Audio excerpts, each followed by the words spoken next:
What's up, everybody? Welcome to another episode of Planning Captured. Of course, it's your host, J.R. Holden. And I'm Leslie Holden.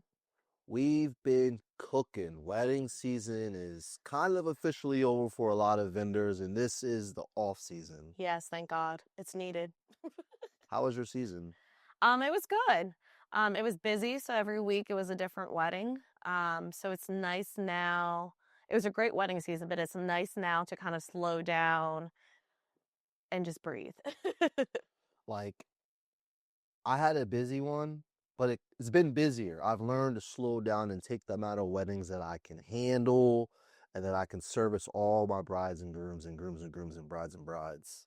That's gonna be my thing. Grooms and brides, grooms and grooms, brides and brides.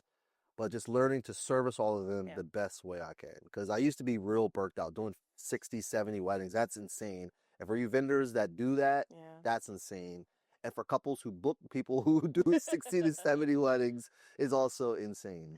It's insane, but then you have to be organized, right? Like if I have a wedding every weekend in October, I need to prioritize. Like, so that week it's that couple. So like if I get some emails, phone calls, like I'll get back to you when I can because that week I want to focus on that couple. So I think it's just prioritizing, being organized and kind of just making sure you're putting your focus on what's ahead of you. Like, and it's that couple that week, and then we can figure out the next week, that type of thing. Today's episode, I want to talk about like what I feel as though is like the most important part of the wedding day, but like people kind of look at it as like an oversight, and that's the reception.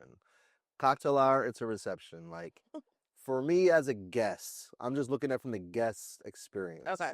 As a guest, you go to the ceremony and you're at the ceremony for it could be 5 minutes long and it could be up to an hour and a half, 2 hours long, right? So let's just meet in the middle. We're looking at a traditional American wedding, whatever you want to call that, traditional American, where it might be no church ceremony. Okay.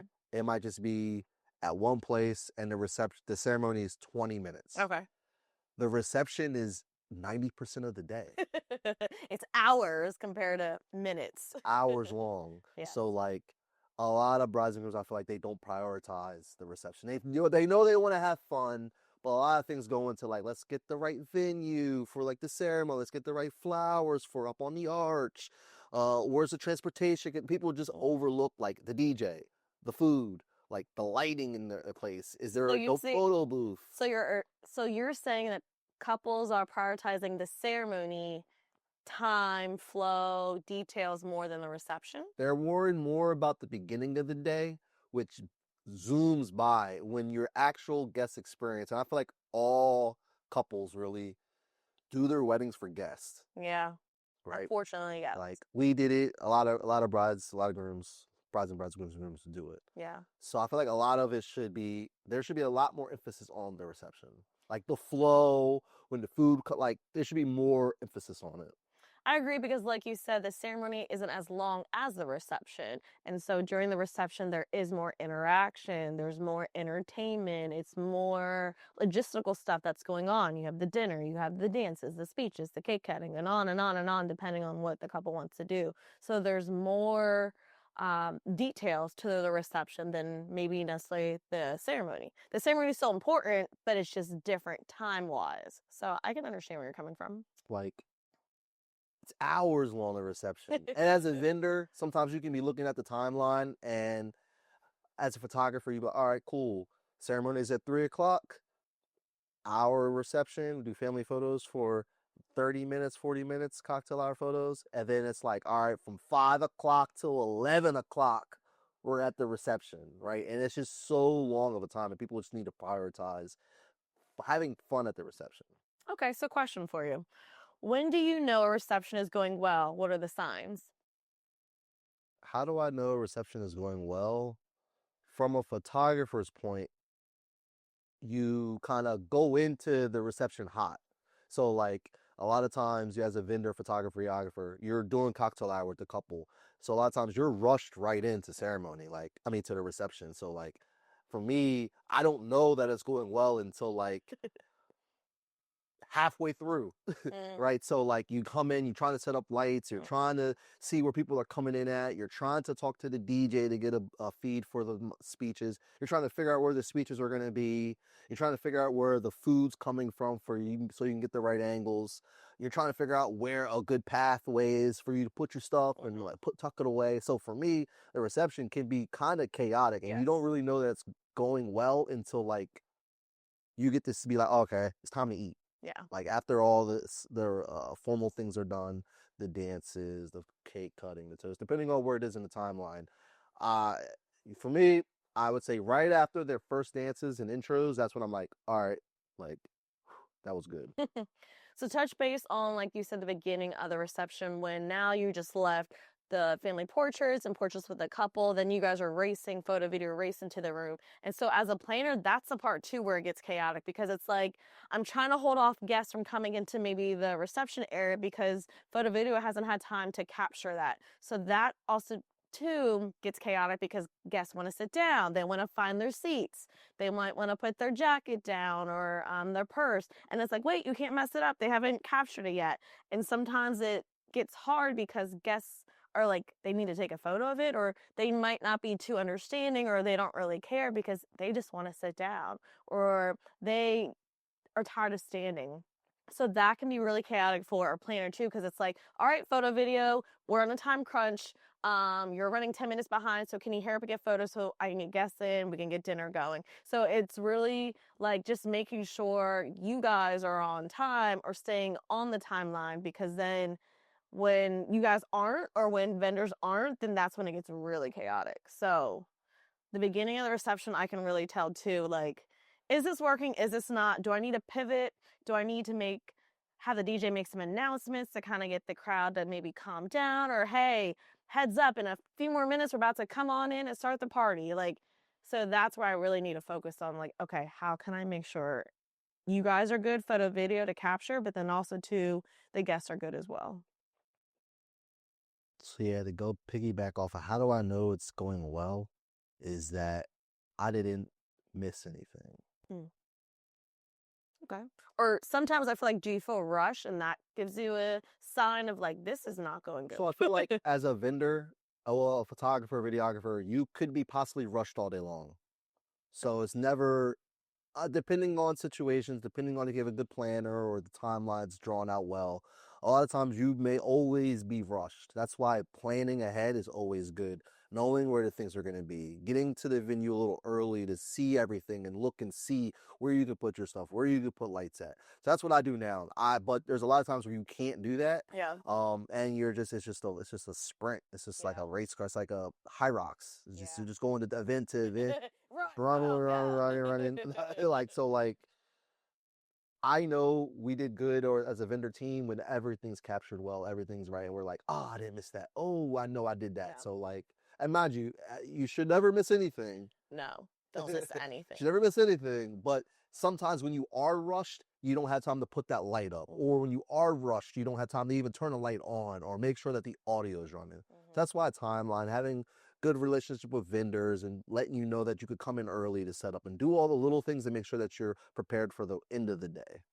And I think what a good planner or coordinator does or can do um, is making sure there's some cushion room in the timeline. Like I'm a planner that I'm not doing every minute is accounted for because you just never know sometimes. Sometimes you might need extra time doing something, or there was a mini emergency where something needed to be fixed on a dress or her hair or shoes or anything like that, where I want to give a couple extra minutes just in case. Or like, hey, we got done family portraits. We have 5 more minutes. Let's take a couple more photos. Like, so for me, when I'm thinking about timeline or making a timeline, I want to make sure there's a couple extra minutes here and there. And there's certain places to put those couple minutes, which makes more sense. Like when the bride's getting dressed, give her a couple more minutes. Maybe we gotta tighten fasten something, or like, hey, into the reception, give a couple more minutes so you guys have time to set up. So I think that's what makes a really good planner is thinking about those logistics of the timeline.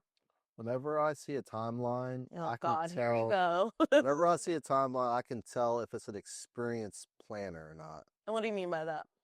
So, for instance, if there's something on timeline will say, let's say the ceremony's over at 3 o'clock, Okay. right? And the time the planner may put in there from 3 to 3:15, vendors break down at ceremony. Okay. Then 3:30 to 4 o'clock, vendors set up for reception. Okay. Or 5 o'clock, vendors check in to see if we can go into this venue space is ready. There's just little things in the timeline that they can put that's like, okay, they understand. They get it. Buffer time, like you said, is so important. And I can immediately tell, like, hold on. 3 to 4 o'clock's the ceremony, then you want portraits from 4 to 5. Wait, I know we're not gonna start portraits at 4 because we gotta get all the family wrangled, and that's gonna take 15 minutes. So now we're already gonna be late. All right, so let's talk about the guest and guest experience. So, what's one detail guests notice immediately when they walk into a reception? Well, I'll say it starts at the cocktail hour. Okay, so what do you mean? So if your cocktail, I think it starts in the beginning of the day. But we're focusing on the reception today. So, Okay, so reception. I'm gonna say, is cocktail hour part of the reception? I don't think so, no. So cocktail hour is its own Its separate. own separate thing to me. Okay, well that's another episode. So I would say once you walk into the doors, is the music playing? Is there somebody there to greet you to tell you where to go? Is there clearly marked places where you can put things? Like a lot of times as a vendor, they see me at the ceremony, they see me walking around, so they may think I know things. Hey, do you know where to put the jacket? Do you know where we could put the Right. guests, the gifts? Do you know where the tables are? And no, I don't pay attention to any of those things. You're like, I don't care. Like, I saw the guest table, but like I saw the gift table, but it's over there somewhere else. Yeah. You know what I mean? Because So you're already thinking 10 minutes, 30 minutes ahead right now. Like, you're not worried about a table. So for me, it's an even flow. You come in. Is the DJ greeting guests when they walk in? Is there music playing? Right. Those type of little things let me know. Like the reception is gonna be a good reception. Yeah.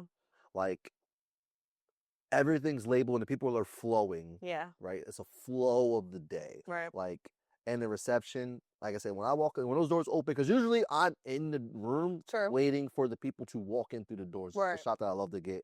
If there's doors or a big reveal, I want to be inside watching. Yeah. So for me, it's making sure the music's playing, lights are ready, everything's ready to go. The servers are ready on point. They're already pouring drinks in people's in glasses. The bars are ready. Like everything just be ready. That's my first thing I really look at when I go into a reception. Yeah, and so like the planner side of it, it's the logistical, making sure that you can read the table numbers because obviously that's what the guests are looking for. When you open those doors and you're like, all right, guests, like you said, the DJ having music being played, so it's not quiet, it's not awkward. But making sure signs and things are noticeable, like because guests are gonna come up and they ask, like, hey, where's table 7? If I can barely tell, like, one, the planner should already know table assignments or, like, where things are placed. So it's easy, hey, it's over in this section, or hey, it's over there. But just making sure it's clear for the guest because as the planner, sometimes as the vendor, you know where things are at. Even if you might not care as much, but you know where areas like where things are. Guests, they're not gonna know anything, right? So typically it might be their first time there at the venue. So like they aren't gonna know where to go or how the tables are lined up. So just being sure that things are clear and that I'm in there kind of helping direct or my team is there helping direct, like, hey, tables that are double digits, we're over here. Hey, low numbers, you're over there. Just kind of helping direct and making sure the flow is good. Talking about the guests, let's talk about music because we mentioned the DJ being important. So, what's your go to advice for getting guests on the dance floor? Like, whether you're the couple, whether you're the DJ, like, what would be your advice? So, sidebar, I think couples should also look into getting bands. Okay, So sure. we're Delaware based. My apologies. So we're Delaware based planners and videographers, photographers. I do a lot of travel for my weddings. She's very local to Delaware here. Yes. For now. For now. So I'm sorry, music and entertainment. So not just a DJ, it could be a band, it can be any type of entertainment. Like what would be your go-to advice for getting guests on the dance floor? I think there should be music playing immediately. Like as soon as they walk into the doors of the reception, there should be music. Okay. Right? People get the energy, they set the tone, right? So they know they're going to be in for a good time. Right. Like your MC or your DJ should be livelying being lively. Use a different word. Jesus Being Christ. lively to get people excited to be into the reception. So I would say the number one thing I love is a dance set in the beginning of the night. Really? Yes. Hot So take. right after the first dance, there should Okay. be no father dances. There should be no parent dances. Really? There should be the first dance, and then there should be a dance set right then. So And I guests aren't even eating food like dinner yet. Like, no, okay. no. There should be, like I said, there should be the first dance, and Okay. right after the first dance, there should be a dance set. And I'll say this why. One, it sets the tone for the night. Everybody's having a good time. Okay. Right? You just came from cocktail hour, you drank a little bit, you had some food. Depending on where your ceremony is, you could have been cold outside, you could have been stuck up in a small room with a bunch of people. So Right. you want to let your limbs loose. Your limbs. Let your limbs loose. Your Right? limbs. Get And your dance a limbs little bit. moving. Get your And limbs dance a moving. little bit. And as a photographer, videographer standpoint, we are able to get footage early on in the day when people don't look ridiculous. Now, you might want ridiculous footage later down the road when you might have a brother-in-law or a bridesmaid that's dress is half off and the brother-in-law has a shirt off. You may want that footage, but I'm sure grandma's going to be more willing to dance in the beginning of the night than she is at the end of the night, Mm. right? So getting all that footage for the dance floor footage is key in the beginning, because then your vendors don't have to stay till 11:30 at night. We don't have to stay till 12 o'clock at night. Us vendors, we get the footage we need Yeah. to make our video great, to make to give a good catalog for the wedding gallery, and everything else. We're doing more creative things. We'll be able to be like, all right, we got all the shots we need. Now let's do some creative things as the night goes on. But having that first dance set, to me, it's amazing. Okay, so but let's think about this. So the couple just did their first dance and now the guests are invited on, everyone's feeling good, like yeah, this is going to be a good night. What I think then it's hard because it's a hard interruption then, right? Then it's like, all right, everybody clear the dance floor. Now we need to do the blessing. Now we need to have dinner. So it's like you started and then you're like, oh, now I need to sit down. Like I feel like that interrupts the flow of the night then. Because then if you do first dance, get those parent dances out of the way or any special dances, at least now you're done with that. So I just feel like that could interrupt the flow of the night too. What do you think? I feel as though, and I love we get to debate this. Oh goodness. So, if you have the proper DJ, you have the proper band, the dead set's going to be 3 to 5 songs. We're not talking about a 45-minute set. Okay. We're talking about 3 to 5 songs to get the energy right. And if you have the right vendors, they know how to flip it to make it. Okay, everybody. Thanks for having a great night. Thanks for having a great dance set. Or like it's like a teaser, like, oh, this is Yes. just the beginning. Just the beginning. So Okay. then people can understand what type of vendors you have, what type of night it's going to be. A good night, fun night, whatever it may be. Okay. But I've never been at a wedding where that hard end is bad. Okay. The guests go back to their seats. It's even flow for them to talk, so that when the vendors were able to go get the guy who's going to do the blessing, he's already ready to go. He's already standing up. Bring him up. Everybody's sitting down. Okay. There's that little flow where people can go back to the bar and It's get a a drink. transition. Great transition. Okay. It's a great time for, also, I've noticed good catering staffs are able to then get those orders from people and then go ahead and then bring the salads out, bring the things out while people aren't just in their way. They're dancing on a dance floor and they're able to go navigate the the reception space without having guests sitting down. That's a good example. Okay. So if there's salads at the table when you go, they're eating the salads, waiting for everybody to come. So when their first dance set's going, yeah, they're coming to take the salads out. All right. Oh, I haven't experienced a lot of that. So I do like that to kind of, like I said, it's a good way to give guests a teaser like, oh, if you thought that was good, wait till later. Oh, we're about to have a good night. Like it really sets the tone for the night because then guests want to stay longer then too, right? They're not leaving early like, crap, I spent all this time, money, energy as the couple, like planning details, and then everyone's leaving early and they're not able to enjoy everything that's going on. And I would even say, if I was a groom, which I was, and we were getting married again, we hired a band or a DJ, I want to maximize the time that I have the band or DJ. Because let's just say you get a DJ, that means he's really not going to DJ until 2.5 hours into the reception. If I have a band, they're not really going to play till 2.5 hours in the reception. If I got a band, there's 15 of y'all, there's 10 of y'all, I need y'all to be playing all night long. Yeah, and I've had some music vendors where they get antsy, like, "Are we done yet? Like, I wanna play some music. I'm the DJ, so I wanna get it going." Or, "Hey, the band's just sitting around for hours." So it's like you're not getting your money's worth from the band if you're paying 4 hours and two of the hours they aren't really doing anything. So I can see that. Okay, you can win this one. So like I said, that first thing when they come in, a nice dance set, everybody sits down, then they can have their first course. Boom. And then after their first course, then we can go into the dances. You know what I mean? They'll let the dances go by. Second course or clear the tables, then let's do the toast. Okay. All right. I'll let you win this one. So let's talk about food at the reception then. Are late night snacks worth it? I don't know. That's not my cup of tea. You'd have to go first with that one. So think like a guest. Are you looking forward to a late night snack? Am I looking forward to a late night snack? I don't think I would be. I think if it's there, sure, but I wouldn't expect it Okay.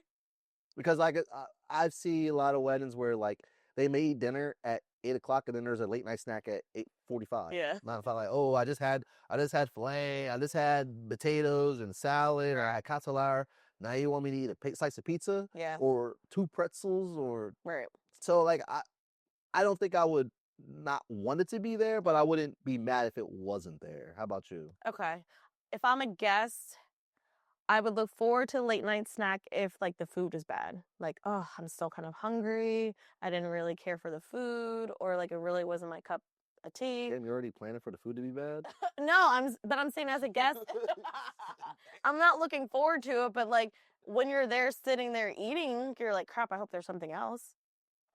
But then as a vendor, as a planner, it's another logistic thing that you have to think about. Like, okay, they're done food. Now got to make sure that vendor's ready with their late night snack, whether it's inside, outside, depending where the venue is. So it's another logistical thing that I have to like make sure we're good. So like dinner, we're good. Okay, let me go to the next thing. So late night snacks can be hit or miss, to be honest. Listen, I could care less if they're there. I could care less if they're not there. But if they are there and I'm leaving at the end of the night, depending on what it is, I will take some to go home. For sure. For sure. I'm definitely taking some. Yeah, I mean, a couple brought it. So let's. Pretzels, I'm taking home. Pretzels, I'm taking pizza. There's pretzels is like the go-to thing I see. Popcorn. I don't know if I'm taking popcorn. Popcorn be stale a lot of the times. Don't. I don't count desserts as a late night snack. Like if you have your cake or your dessert table, I don't yeah. consider that as a late night snack. No, I don't think so either. Okay, let's talk about speeches. How many speeches too many? I think 6 speeches are too many. Yeah, that's a lot. I also think that you should do more than the best man and maid of honor. Really? I do. Tell me more. So from a videographer standpoint, Mm, and that's not so much on the photography side, but on the videographer side, the more audio that I can get for the day, the easier it will be for me to craft a story for the video. okay. Um, that's one thing you can see with vendors with videography, at least, to see how advanced they are or how much they charge or whatever. Mm-hmm. If you want to have a meter of a videographer, it's audio inside of films. Gotcha. So usually when you see a younger, inexperienced videographer, they'll have no audio. Or just be music video throughout the thing. Gotcha. When you get to the next level and progress in price range, you'll see that people start using audio in all of the whole video. Yeah. It starts off with audio. Yeah. So for me, the more times I can get someone to talk on mic on the video, it's going to be better. Not only for me to craft the video, but for you to get a good video that you want to watch over and over and over again. Be able to hear things is what the set difference between photo. Your toast, the photographer can take a picture of your sister giving crying, right? Mm-hmm. But you'd want to watch that video with her speaking and seeing the emotion and seeing all those little things. Having your dad talk and hearing that voice over, it's just different. It's powerful, right? So for me, 6 speeches is too many. Way too many. I think there should be the dad does a speech. Which dad? Both dads can give a speech. I think that there could be times for both dads. What about the mom? Mom can give a speech. You're at like 8 speeches now. So then, okay, well, here's a part 2 question then to it. So what should be the speech length and the tone of the speech? Like, how long are we talking for the speech? If there's 5, we're talking 10 minutes each. And then tone, are we getting like, oh, when we were in a club, we were getting crazy. Like, what's the length and tone that we're talking? I think that in 2026, going into 2026, I think if you're not going to give a good speech, you shouldn't have to. And I How do you say, know what's a good speech? and I say, if you're a guy, you're a groom, and you know that your boy is going to give a terrible speech, he can't be in front of public, he can't talk, barely knows how. If you know your guy can't go up there and speak in front of 200 people, don't give him that anxiety to do it. Yeah. Have somebody else in your party come in and give a speech, right?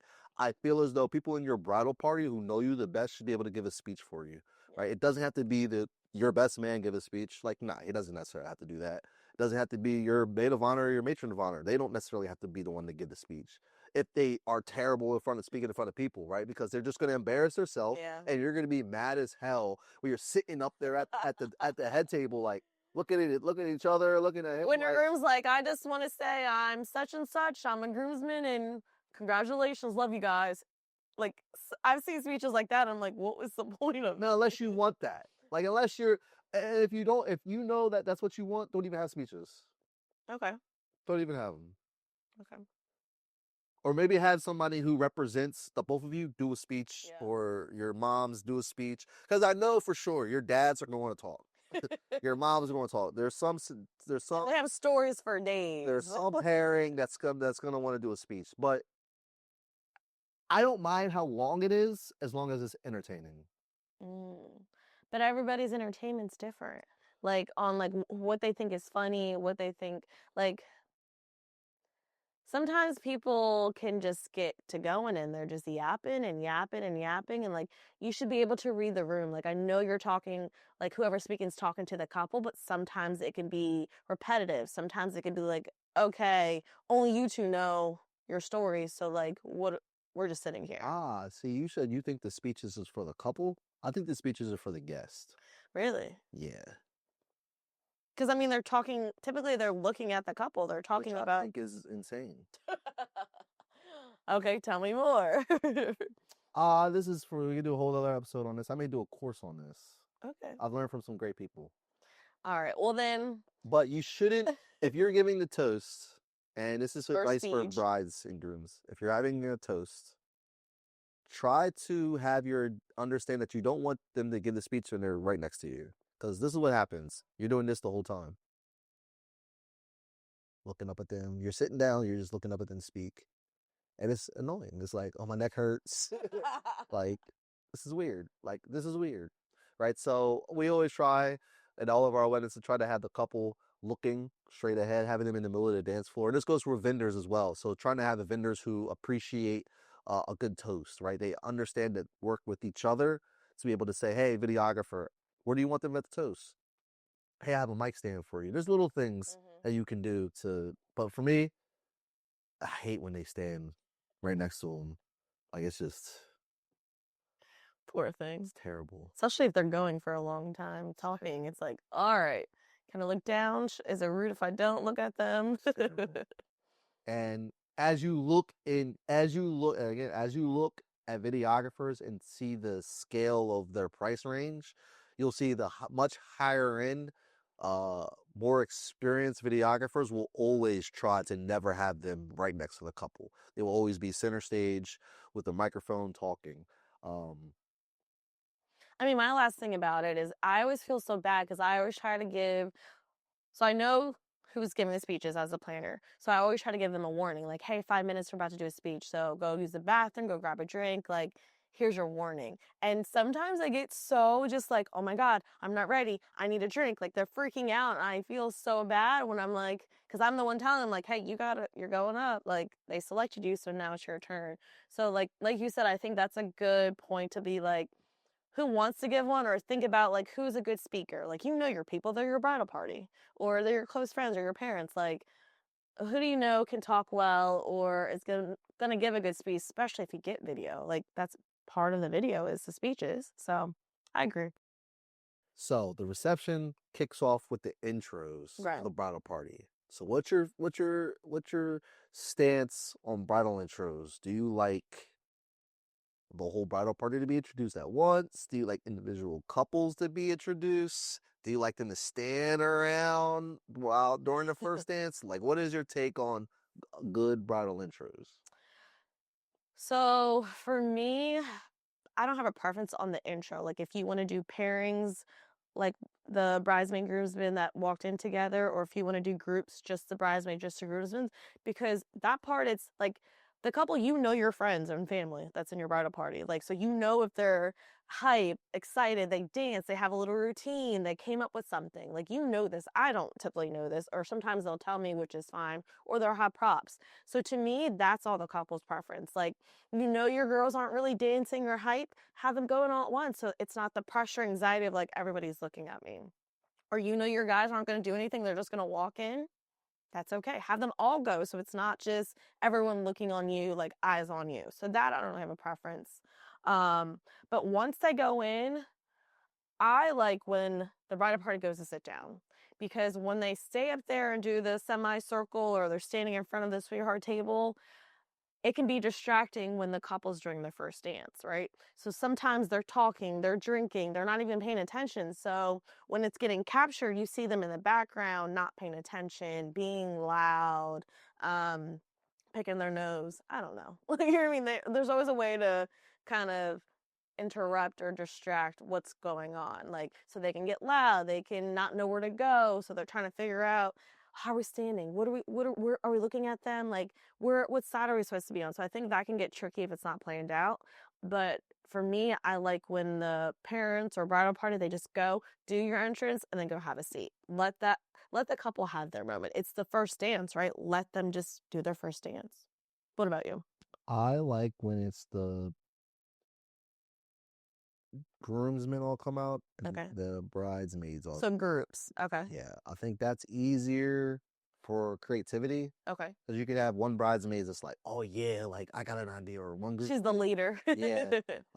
Especially if you have like 15 groomsmen, 15 bridesmaids. Like if there's like three of you, like 3 on 3, like y'all could just walk as pairs, right? But there's like 18 of y'all, That's a lot. 15 of y'all, like 12 of y'all, just all come out at once. I also agree, like everybody should go sit down. Yeah. For a photographer or videographer, it's hard to maneuver around all of you sitting there. That's true. So yeah, I 100% agree that everybody should go sit down. Okay. And you should definitely do your first dance as soon as you walk in. Okay. Like that should be a wedding standard. Yeah, Like, I agree. as soon as you walk in through your entrance, first dance. Yeah. Set it in stone. And because they're the last ones coming in anyway. You're on the dance floor, everybody's cheering for you. You're already there. Let's just do it. Let's just do it. And that can be the whole song, partial of the song, like I don't know. Also, there's a good moment when like they come out, the bride and groom. Change up. Well, there's also a good moment when the bride and groom come out, and then all the bridesmaids and groomsmen on the dance floor, they're hyping each other up. They come out, they do like they're all like it's like a team, like they're all just going crazy in the middle of the But it dance has floor. to be a full commit from everybody. Yeah. Like that's the part where it gets like there's only 2 of them, 2 are standing back. Oh, I didn't even know I was supposed to go. Like sometimes it can get tricky. So like it has to be a full commit whether you're doing it or you're not doing it. That's it. Parents should definitely be introduced because they probably paid for a lot of it. So let them get their shine. Let them get their moment. Let them get their shine. They're cheering, they're waving like, hey. Yeah, let them get their shine. Okay, that's fine. So I think like receptions can go real left quick. Which is bad. Bad. When things are too crunched together. Okay. Like when you don't let the reception breathe, like that's when stuff gets like rushed. Okay. And I feel like from a photographer, videographer, or even every other vendor can't really control this. It's really the caterer, Okay. right? If you pick a terrible caterer, they're going to run late, and then everything starts rushing because the caterer wants to speed up the process or food.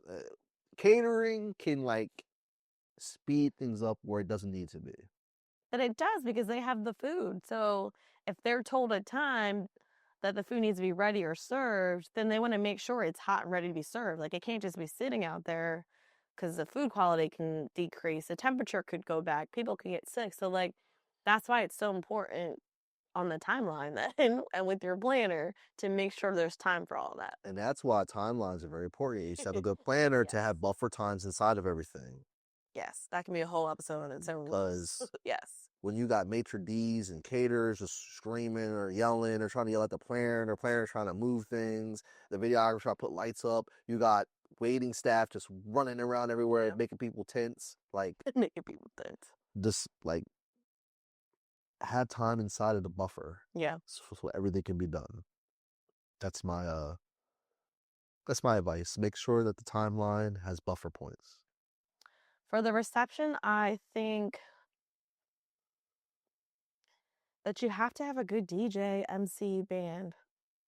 Like, mostly what I mean from that is the MC. Like, they have to talk well and pronunciate and like do the announcements. Like, I think what makes a good reception is the guests knowing what's going on. Like, when they're lost or confused, they don't know where to be or what's even happening, they're not going to be engaged, right? They're going to be talking. They're going to go to the bar. They're going to the bathroom. So, with like announcement, communication, like let people know what's happening because they don't know what's happening and things can be changed and they don't have to know what's being changed or we're running behind. But like say, hey, we're about to get ready for dinner.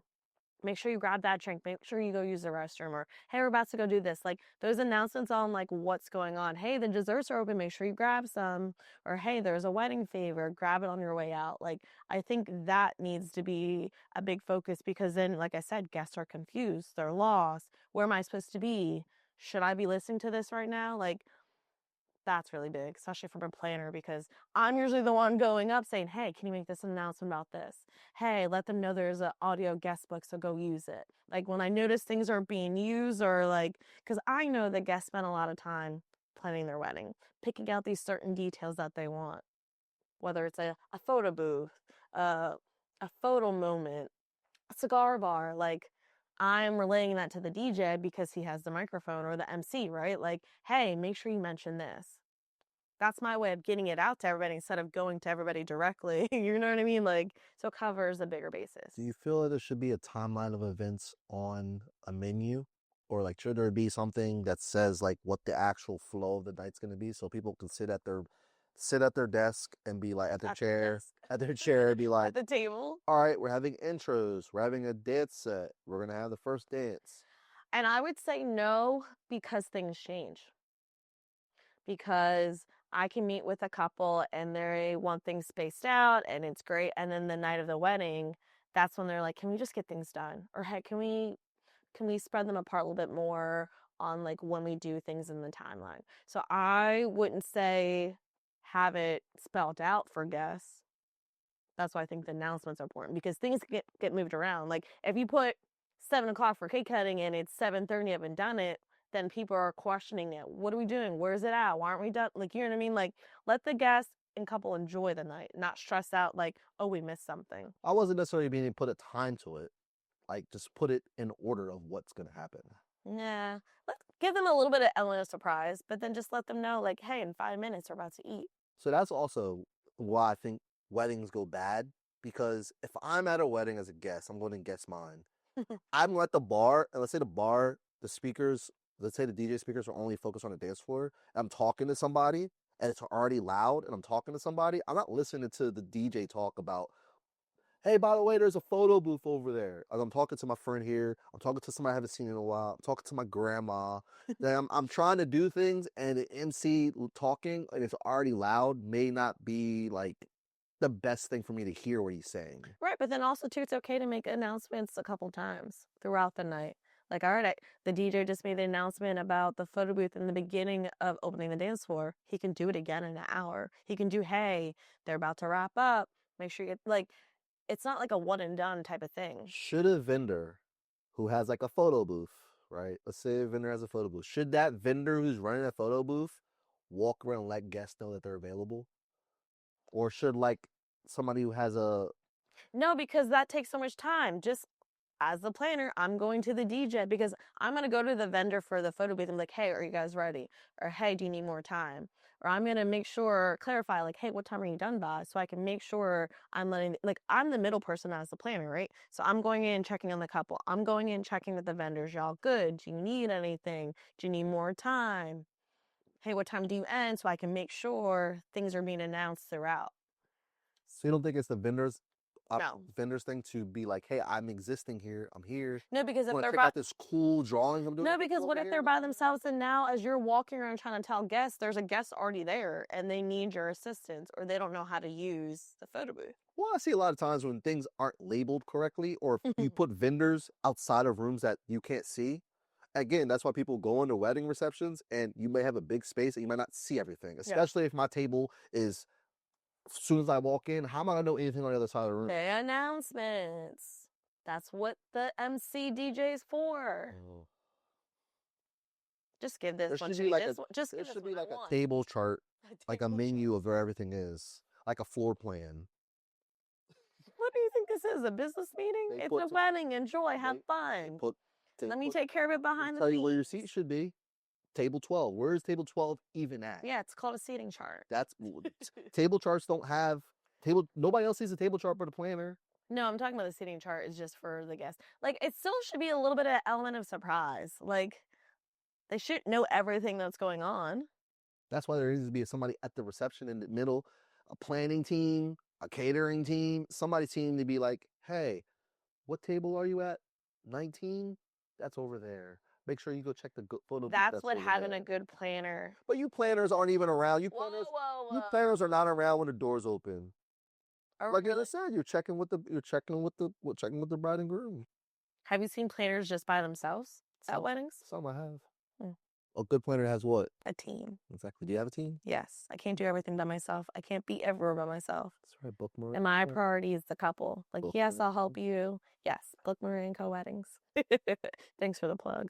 So that was our episode of Planned and Captured. Reception do's and don'ts. Again, receptions are my favorite part of the day, and couples really need to prioritize the reception more. This is a thing that couples that you'll remember as a couple and that all of your guests will want to talk about. So make sure you take the due diligence and make sure you plan your reception correctly, and make sure you get a planner to help you plan it. Bye, guys.